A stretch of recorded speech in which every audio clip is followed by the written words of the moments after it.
Bismillahirrahmanirrahim. Assalamualaikum warahmatullahi wabarakatuh. Salam sejahtera buat kita semua. Hai guys, jumpa lagi bersama A.A. Wahyudi, host dari kanal Pelangi.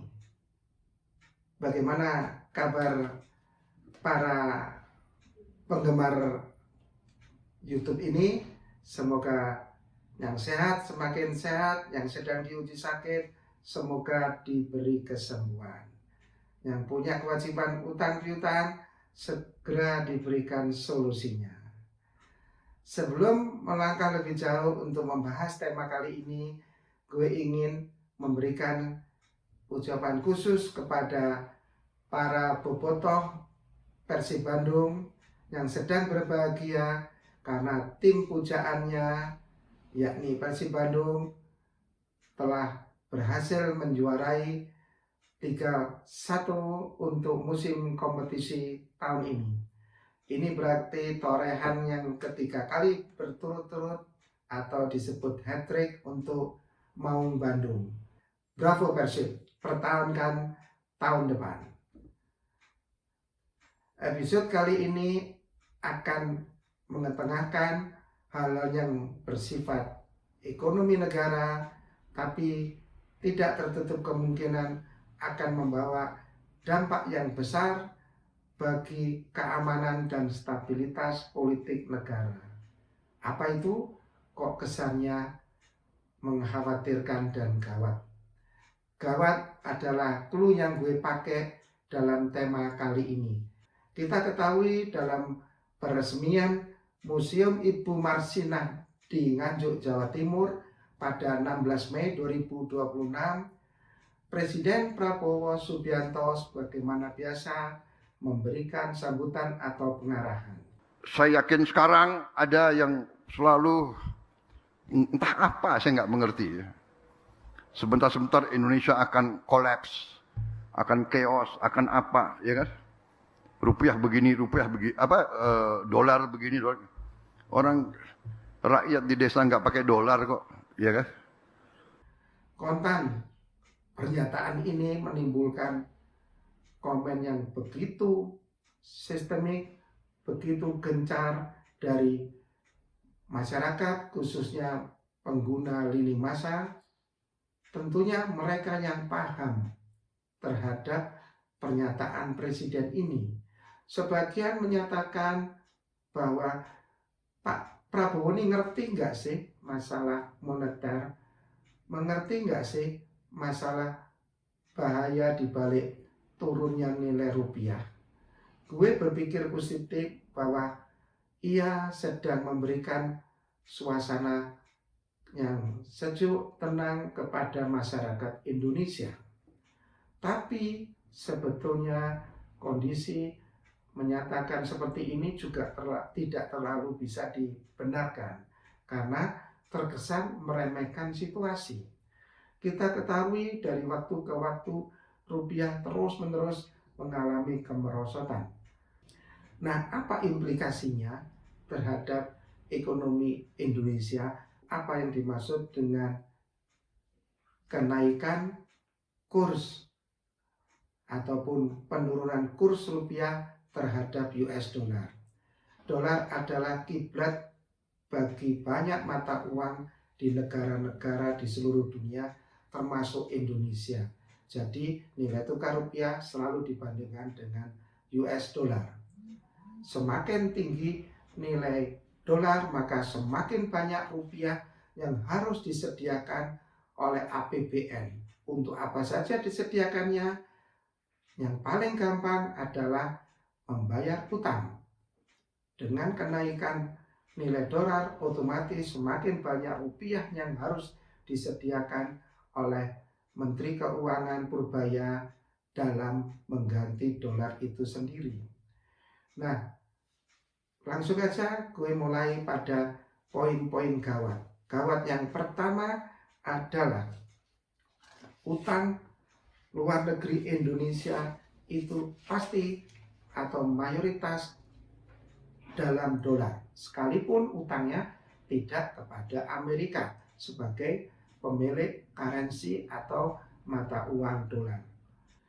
Kemudian yang kedua, harga barang impor akan semakin tinggi atau mahal. Kita ketahui ratusan bahkan mungkin ribuan item barang yang ada di Indonesia itu berasal dari impor dari luar negeri dan sudah pasti dibeli dengan dolar.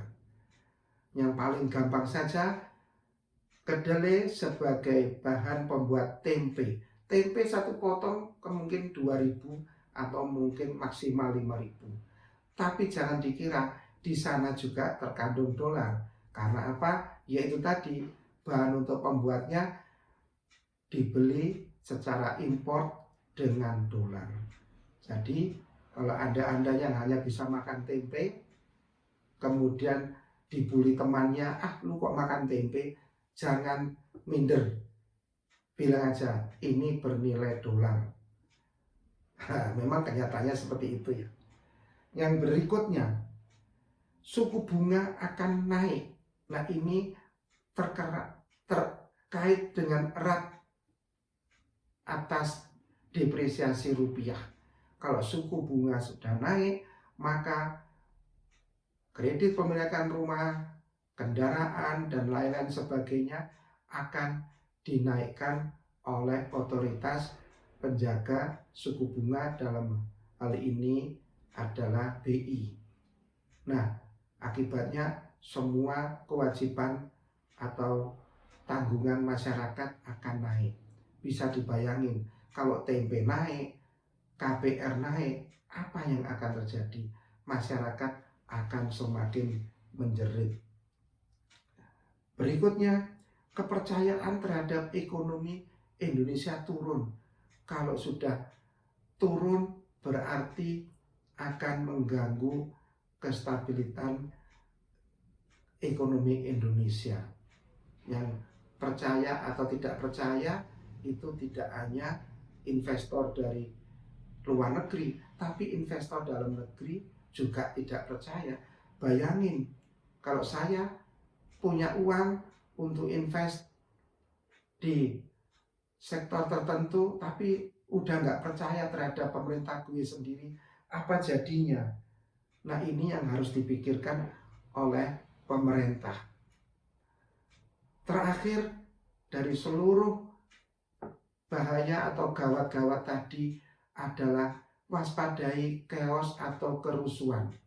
Kita ketahui kerusuhan tahun 98 yang berujung pada jatuhnya rezim Orde Baru yang sudah berkuasa lebih dari 30 tahun dimulai dari depresiasi rupiah. Waktu itu gue masih ingat rupiah masih di kisaran 2.400. Kita ada di nomor 3 kalau nggak salah yang mengalami penurunan mata uang rupiah, dimulai dari Thailand, Korea Selatan, kemudian ke Indonesia. Nah setelah itu terus mengalami penurunan sampai di 16.000 saat Presiden Soeharto waktu itu menyatakan berhenti dari jabatannya pada 21 Mei 1998. Kondisi hari ini sudah lebih dari 16.000 rupiah. Jadi secara logika, secara normatif, secara pikiran, angan-angan bahwa rezim Presiden Prabowo juga di ujung tanduk seperti kejadian 98. Tapi ini ngomong pahitnya. Mudah-mudahan tidak terjadi, dan yang lebih penting lagi, mudah-mudahan rupiah dapat segera berangsur normal kembali. Nah itu dulu guys yang bisa gue sampaikan. Semoga mendapat atensi dari pemerintah, khususnya the one and the only Presiden Prabowo Subianto. Ketemu lagi di episode yang akan datang. Wassalamualaikum.